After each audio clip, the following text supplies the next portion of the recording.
हम हैं गुजरात से सटे हुए रानीवाड़ा। हमारे साथ रानीवाड़ा क्षेत्र के एक कद्दावर नेता हैं।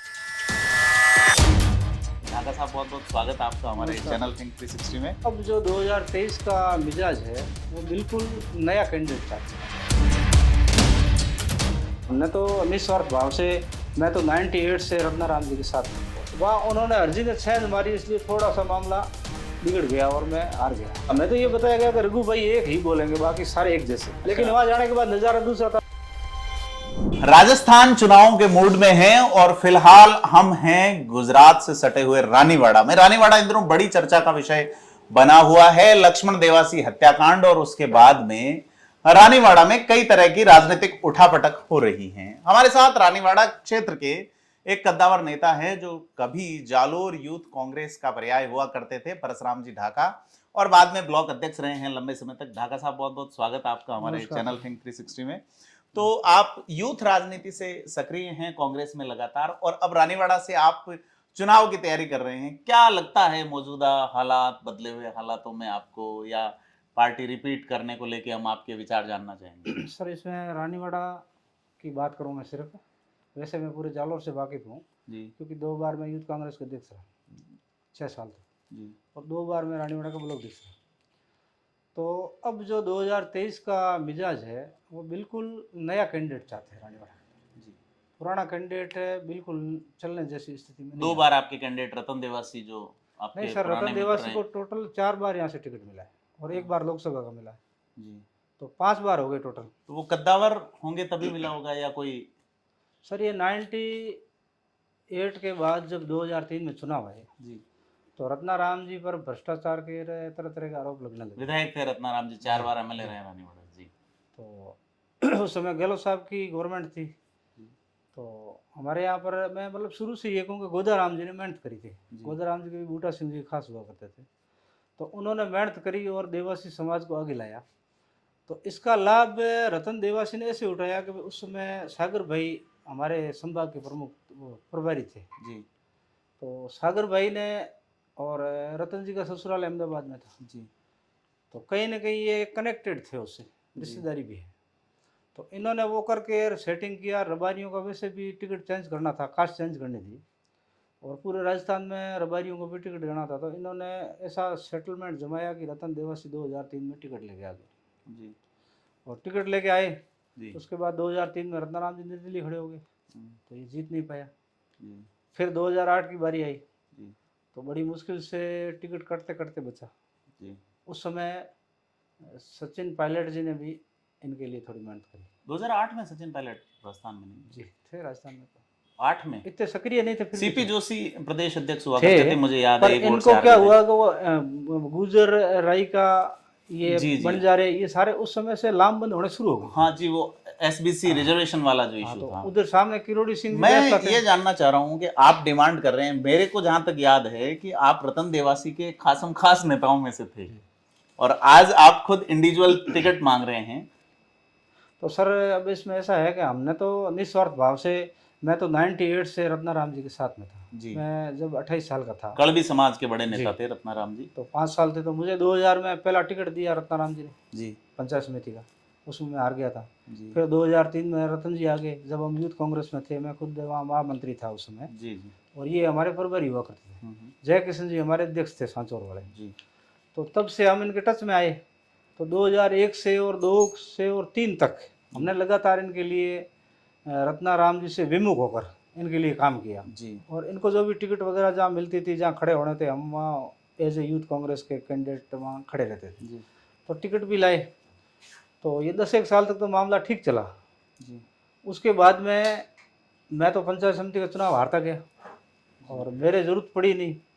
वैसे मैं तो हारते क्यों गए? आपको देवासियों ने वोट नहीं दिया रतन जी के कहने पे? सर, अब बोल दो, लंबी चौड़ी बात है। जैसे अब 2003 में मैं वापस, और 2005 में वापस मेरे गांव से खड़ा हुआ। जी, तो हमारे उस समय कोटड़ा और कोड़ का साथ थे, तो वो करीब 600 कड़बियों के वोट थे। जी। तो 3 में रतन जी के हम साथ रहे, तो 5 के अंदर सारे वो कड़बी खिलाफ हो गए। देवासी आपको दे रहे थे तब तक हाँ, वोट? देवासी दे रहे थे। जी, फिर मुझे 2010 में खड़ा किया सांतरू, मोखातरा, सेवाड़ा यहाँ से। जी, तो वहाँ से रबारियों ने वोट तो दिए, लेकिन फिर भी मैं 142 वोट से हार गए। हार गया। सभी ने ऐसा नहीं है कि नहीं दिए, लेकिन अंदर अंदर जब हरजी को प्रधान बनाना था, हरजी राम मारूवाड़ा से बिलोंग करता था, उसकी मदर प्रधान बनी, तो उसकी सातरू में रिश्तेदारी थी।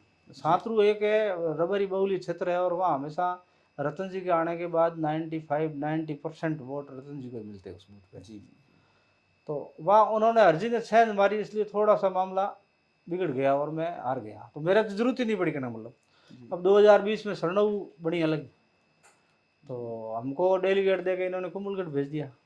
और पीछे अब जो भी करना था, इन्होंने आर्थिक बात गिन लो, सामाजिक गिन लो, या पता नहीं क्या था, तो इन्होंने दूसरे को टिकट दे दी, मेरे को कुंभलगढ़ बिठा दिया। आर्थिक क्या हो सकता है, मतलब पॉलिटिकल आर्थिक में तो जहाँ तक मतलब मैं साबित तो नहीं कर पाऊंगा, जी जी हाँ बिल्कुल, लेकिन वो लोग तो कहते हैं कि पैसे लेकर टिकट दी।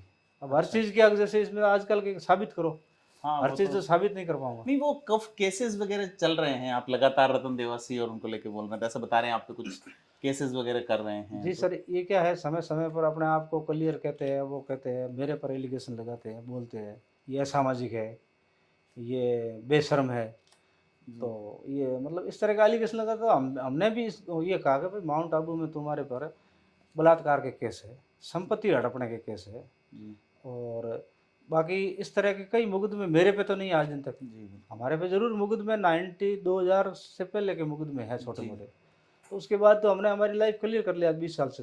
जी तो और आप मेरे को असामाजिक कह रहे हो, वो कह रहे हो, तो जबकि समाज में मेरे तो कोई तकलीफ ही नहीं है। मैंने तो जहाँ समाज में मेरे हम 3 भाई और 4 बहनें हैं।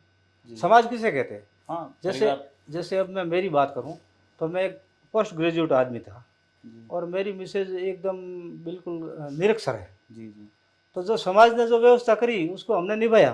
जी। लेकिन तुम्हारे तो घर परिवार में क्या स्थिति है मैं नहीं जानना चाहता हूँ, मतलब डायरेक्ट हाँ वो पर्सनल हिट इश्यूज नहीं पे करना अपन नहीं चाहता जाएं, हूँ, कोई बात लेकिन जो नहीं। भी है एग्जैक्टली तो वो उससे समाज कहते हैं। जो जी। आप कह रहे हो उसे तुम्हारे कहने समाज या असमाज कहने से नहीं होता है, तुम्हारे से सर्टिफिकेट लेने की मुझे आवश्यकता नहीं है। जी जी समाज तो जो सामाजिक व्यवस्था है उसके अंदर अपने कैसे चल रहे हैं वो कहता है, और आप खुद समाज के कानून तोड़ रहे हैं। 2018 के चुनाव की अगर अपन बात करें परशुराम जी, जी तो ऐसा सुनने में आया कि 2018 में रतन जी ये चाहते थे मोस्टली कि रेवदर में अगर नीरज डांगी जीते तो अशोक गहलोत के खास होने के नाते मंत्री बन सकते हैं, जी इधर सुखराम जी जीते तो मंत्री बन सकते हैं, उधर समरजीत सिंह जीते तो जी जी पायलट के खास होने। जी। तो किस तरह के समीकरण रहे कि कांग्रेस ये 3 सीटें हार गई? सर उस समय मैं सक्रिय राजनीति में था, और इनके बहुत ही ज़्यादा जो गुड बुक में होते हैं ना, उन नेताओं में से जी मैं था। जी तो मेरे पास नीरज जी, मैं जब यूथ का अध्यक्ष था, जब नीरज जी मेरे प्रदेश अध्यक्ष हुआ करते तो मेरे डायरेक्ट टच में थे। नीरज सच में, डांगी हाँ। जी जी तो वो उन्होंने मुझे कई बार फ़ोन करके कहा, यार इनको समझाओ, मेरे रेवदर में नुकसान करे। तो हमने इनको समझाया था, इन्होंने कहा कि यार मैं तो कुछ कर ही नहीं रहा हूँ, वो तो ये सुखराम जी के भी मेरे पास फ़ोन आया करते थे, बात होती थी जी लंबी जी चौड़ी। जी जी तो वहाँ भी ये शिकायत थी। भीनमाल से तो समरजीत सिंह जी खुद जब काउंटिंग करने के बाद हम जब भीनमाल पहुँचे तो इनकी आंखों में आंसू आ गए थे, भावुक हो गए थे, और उन्होंने सीधा ही एलिगेशन लगा दिया था कि यार ये आदमी खेल कर गया। तो उस चक्कर में मतलब दूसरे तो हारे नहीं, आ रहे, एक स्वयं हार गए थे। जी ये एक मतलब वजह वो रही जैसी है। भी कोई खड्डा हाँ खोद बिल्कुल, रही है और खुद गिर जाए उसमें, हाँ इस तरह बिल्कुल का। बिल्कुल, ये वजह रही है, जी इसको मानना पड़ेगा। जी। तो अब आपको क्या लगता है रानीवाड़ा में ये जो सिचुएशन बदली है पिछले 10-15 दिन में, लक्ष्मण देवासी का एक हत्या हुई, शराब का मामला जी है, जी जी शांत इलाका था, ज्यादा पढ़ा लिखा इलाका नहीं है जहां तक इसको देखते हैं, कम सीधे सरल लोग हैं, और यहाँ इस तरह के नशे के कारोबार को लेके जो राइवलरी शुरू हो रही है जी। और 2 जातियां आमने सामने हो रही हैं, तो क्या आप मानते हैं इसको राजनीतिक रूप से? बिल्कुल सर, इसकी शुरुआत मैं आपको बताऊं तो सिर्फ और सिर्फ रतन देवासी नहीं करी थी। उस दिन जब हत्या हुई थी जी तो इन्होंने पता नहीं मेरे पर खुद एलिगेशन लगाए कमेंट्स को लेकर। फेसबुक पे एक मामूली कमेंट्स था, वो भी पुराना निकला, फिर जांच करी तो इन्होंने इस तरह से उसको डाइवर्ट किया। फिर इनके चेले, एक रानीवाड़ा में जवान आराम करके था, उसने इंटरव्यू दिया, आपके पास नहीं हो मैं दे दूंगा 8 मिनट का। उसने सीधा बिश्नोइयों को गाली गलौज किया, सुख जी को ये कहा, सुख जी को यहाँ तक कहा कि सांसौर में हर महीने एक मर्डर सुख जी करवाते। और फिर इसका एक आदमी था, हमारे बिश्नोई की होटल थी, तो वहाँ जाके उसके साथ मारपीट करता है, वो तो गाली इंडिविजुअल गलौज लोगों किया। ने कहा होगा, रतन नहीं, जी ने रतन थोड़ी- जी के खास जो कैबिनेट के आदमी जो गाड़ी में बैठने वाले वो करते हैं। अच्छा और फिर उसको लेकर के बिश्नोई समाज में अलग मीटिंग करी, वो अलग हुई, तो विरोधाभास इतना पड़ा कि आज सर मानो या ना मानो, कांग्रेस पार्टी को अगर रतन देवासी चुनाव लड़ते हैं तो 10,000 का नुकसान हुआ है। जी, कहाँ, सांचौर में कि रानीवाड़ा में? रानीवाड़ा में।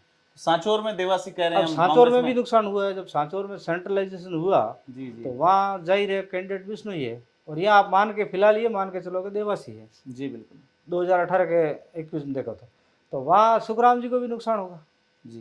क्योंकि तो कहीं अब इसको पाटने के लिए आप लोग क्या कर रहे हैं कि नुकसान नहीं हो, आप टिकट मांग रहे हैं, आपको मिलता है तो क्या देवासी आपको वोट करेंगे?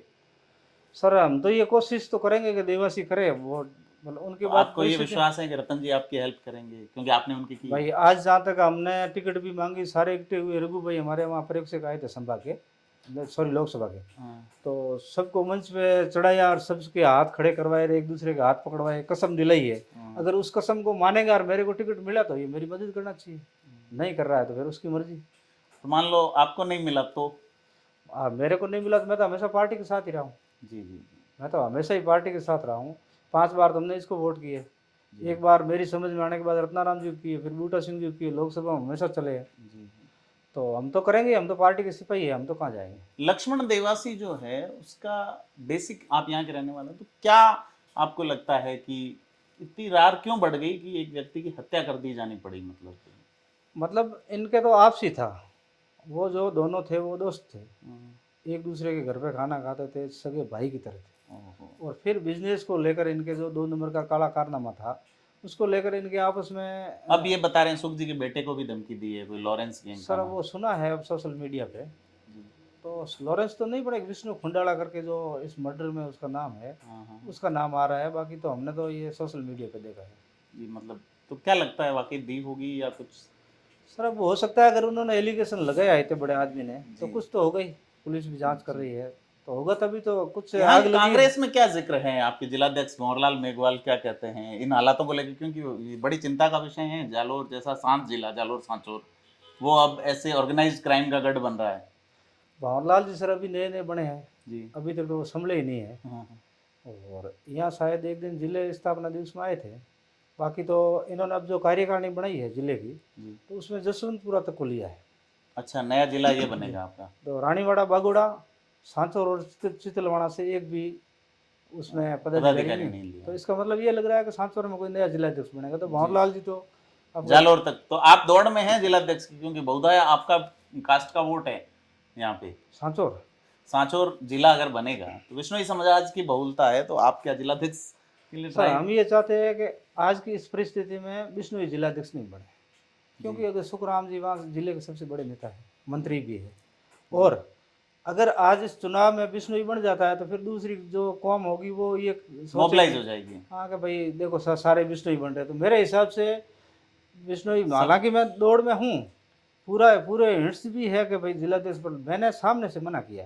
मेरे को सुखराम जी के नुकसान नहीं हो, 2-4 महीने 6 महीने साल भर से कोई फर्क नहीं पड़ता, आगे बहुत समय बनते रहेंगे, लेकिन आज के इस चुनाव के संबंध में किसी दूसरी कास्ट के लोग को जिलाध्यक्ष बनाना चाहिए। तो क्या लगता है इस बार टिकट मोटे मोटे तौर पे आपको तो अंदाजा है, और भी लोग मांग रहे हैं? कोई दिल्ली यूनिवर्सिटी के प्रेसिडेंट उपाध्यक्ष रहे हुए हैं, भरत नाम है उनका, वो भी मांग रहे हैं कांग्रेस से, आप भी कर रहे हो, रतन जी मांग रहे हैं, डॉक्टर रमेश जी है, डॉक्टर रमेश जी देवासी हैं जो कि वहाँ के गोदाराम जी है, फिर गोदाराम जी ये हैं। रत्नाराम जी के भाई प्रेमाराम जी जी, है, बिल्कुल। उनके परिवार वाले भी मांग रहे हैं। तो ये काफी सब मांग रहे हैं, तो रतन देवासी का टिकट क्यों काटा जाए जबकि? सर अब रतन देवासी की टिकट का एक तो लंबा समय हो गया, जी 5 बार चुनाव लड़ लिए। जी अब मैं तो इसको 5 बार ही हार मानता हूँ, क्योंकि लोकसभा में हार गए, 4 बार चुनाव हुए, 2008 में जब हीरालाल जी आए थे, त्रिकोणीय हाँ मुकाबला। त्रिकोणीय क्या चतुष्कोणीय थे, हाँ, अर्जुन सिंह अर्जुन देवड़ा सिंह जी भी आए जी जी तो तब जाके ये आदमी जीता है। जी। बाकी डायरेक्ट फाइट में आज सर्वे भी हो गए, अपन भी देख रहे हैं, तो ये करीब करीब आज भी रतन देवासी जीतने की स्थिति में नहीं है, न 23 में जीत रहा है, न 28 में आप जीतेगा। उनके लगातार साथी साथ रहे हैं, आप उनको कैसे एलोबरेट करते हैं? क्या मानते हैं रतन देवासी क्या चीज है बेसिकली? सब एक तो सर इन पर मैं जहाँ तक बताऊंगा, एक तो इन पर जातिवादी का एलिगेशन लग गया है, एक समाज का नेता बनकर रह गया जी और बड़ा आक्रामक है, और जी। किसी को कुछ कह देता है, मतलब सहन शक्ति नहीं है। जी। और दूसरी आज कौन उनका खुद का फोटो लगा हुआ था, मैंने सुना वहां पे। जी, आज वो कार्यकर्ता सम्मेलन था, जैसे हमको तो ऐसे बताया था कि भाई हम आवेदन लेंगे, रघु भाई बैठे कमरे में, सबके आवेदन लिए, फिर बोला आप मीटिंग में चलो। तो आज तो जैसे अब समझो पार्टी की आचार संहिता है, जी तो अब तो जैसे टिकट मांगने वाले सारे एक जैसे हैं, तो जहाँ वहाँ पहुँच के हमने देखा मंच पे, तो पहले तो मेरे को रघु भाई ने मंच पे बुलाया, फिर पता नहीं क्या खाना फूसी करी गए साहब, ये नहीं बैठते, तो मेरे को कहा कि यार आप मंच पे नहीं बैठोगे। तो मैंने कहा अभी तो आपने घोषणा करी कि भाई कैंडिडेट सारे मंच पे आओ, इन्होंने टिकट मांगी है, जी जी अभी आप कह रहे हो नीचे बैठो। तो मैंने कहा सर ये कैंडिडेट तो रतन भी है, इनको ही नीचे बैठो। तो कहने नहीं आप मेरी मान लो नीचे बैठो। फिर हमें सामने कुर्सी नहीं मिली, तो जो पैरों में जगह होती है सामने बैठे, वहाँ हमने बैठे जी और हमने अनुशासित कांग्रेस सिपाही का धर्म निभाया जी और वहाँ बैठे रहे, इनकी बात सुनी। तो मतलब यहाँ रतन देवासी के जो खासम खास थे 5-7 जिन्होंने वहाँ बिल्कुल स्पेशली इनके भाषण दिए, रतन जी ने खुद ने भाषण दिया। तो मतलब हमें तो ये बताया गया कि रघु भाई एक ही बोलेंगे, बाकी सारे एक जैसे। लेकिन वहाँ जाने के बाद नज़ारा दूसरा था। फिर मैंने सामने फोटो देखा, वो आप देख सकते हो, सोशल मीडिया पे आ जाएगा कहीं भी। जी तो उसके अंदर रतन देवासी का फोटो लगा हुआ है, जी जी डोटा असराज जी का लगा हुआ है और गहलोत साहब का लगा हुआ है, वो तो चलो समझे ऊपर तक तो। लेकिन जो टिकट मांग रहे हैं हम 8-10 जने, तो या तो सबको बिठाते या फिर सबको नीचे बिठाते। तो ये थोड़ा सा हमारे साथ कुठाराघात किया आज। जी जी तो इसकी भी अब क्या शिकायत, तो बार बार क्या करें, पर थोड़ा बहुत ऊपर नीचे ये कोई धमकी वाला मामला आया था, आपने भी सुरक्षा मांगी थी, क्या था जी। वो? तो ये सर मैं जब से टिकट मांग रहा हूँ तब से मेरे साथ बदसलूकियाँ करते हैं। जैसे जालोर में हम और रमेश गए थे, तो उस समय हालांकि वो पेपर में रमेश का आया था पर मैं भी साथ था। तो धक्का मुक्की इनके आदमी डराते हैं। एक मेरे पे भी 2-1 मुकदमे करवाए झूठे। एक राहुल गांधी की टिप्पणी को लेकर इन्होंने एआईसीसी में पता नहीं क्या शिकायत करी है कि वो कह दिया। इस तरह के मतलब षड्यंत्र मेरे खिलाफ कर रहे हैं। ये सुन रहे हैं कि आप ये कहते हैं कि मेरा टिकट फाइनल है, आपको ये जी, विश्वास जी। है? क्या मतलब किसने कहा आपको कि? सर अब 98 से मैं काम कर रहा हूँ जी और यहाँ जितने भी काम कर रहे हैं टिकट मांगने वाले, उन सबसे मेरी बड़ी प्रोफाइल है। मैं आपको बायोडाटा पे दूंगा। हाँ, वो मैंने देखा आपका। 98 से मैं यूथ का लगातार पदाधिकारी हूँ और 2020 तक था। आज भी मैं राजस्थान सरकार की जो आरपीजी कमेटी है, जन अभियोग वाली, हाँ जी, तो उसके राज्य जिसके उसके मंत्री अंदर मैं हैं। मेंबर हूँ जी और मेरी मिसेज डेलीगेट है जी जी और हमने 5 बार ये चुनाव लड़े। तो मतलब मेरे से ज़्यादा यहाँ बड़ी प्रोफाइल नहीं है। जी जी अब जातिगत आधार पर कोई टिकट काट देवे, कभी सांचौर में सुखराम जी ले रहे हैं तो रानीवड़ा में विष्णु बनी, बाकी प्रोफाइल के और कागज़ के और कार्यकर्ता के हैसियत से दिया तो मुझे देनी चाहिए टिकट। जी। ये सारा मैंने उनको बताया आज। एक इंटरव्यू हमने देखा, आपने बागेश्वर धाम का जिक्र किया तो क्या था हाँ वो? तो मैं सर वहाँ गया था, उनसे पूछवाया था। किनसे? बागेश्वर धाम आजकल ट्रेंड में चल रहे हैं। हाँ, जी जी तो जब कोई भविष्य का पता करना तो इस तरह के कहीं होते हैं तो वहाँ कोई न कोई आदमी जाता ही है। जी जी। तो हमने भी वो पता किया तो उन्होंने कहा कि आपकी टिकट पक्की है, आप तो मेहनत करो और आपको टिकट मिल जाएगा। तो आपको लगता है कि बागेश्वर धाम आपकी कृपा कर देंगे? देखो साहब, पूरी दुनिया उनको मान रही है तो मैं भी मान रहा हूँ, चुनाव तक तो मानूंगा। सर नहीं मिला तो फिर वापस जाएंगे आप? नहीं मिला तो फिर आपसे मिलके और फिर दोबारा एंट्री उनके खिलाफ दूंगा। चलो, तो ये परशुराम जी ढाका हैं, बहुत ही अलहदा अंदाज के राजनेता हैं। यूथ कांग्रेस से आपने शुरुआत की और रानीवाड़ा की जनता के लिए आप जनप्रतिनिधि के तौर पे राजस्थान की विधानसभा पहुंचना चाहते हैं। इनके पुराने साथी मित्र रतन देवासी के खिलाफ हैं, फिलहाल रतन जी इनके खिलाफ बताए जाते हैं। तो देखना यह है कि किस तरह से रानीवाड़ा का जो विधानसभा चुनाव है, गुजरात से सीमा सटी हुई और अब नया जिला बना है आपका सांचौर रानीवाड़ा, इसके बाद अब हत्याएं गैंगवार ये होने लगी है। तो रानीवाड़ा की जनता इस बार किस मूड में है और क्या निर्णय लेगी, ये हम दिसंबर 2023 में देख लेंगे। लेकिन इससे पहले आपसे अपील है कि अगर आपने अभी तक हमारे चैनल को लाइक शेयर सब्सक्राइब नहीं किया है तो जरूर करें।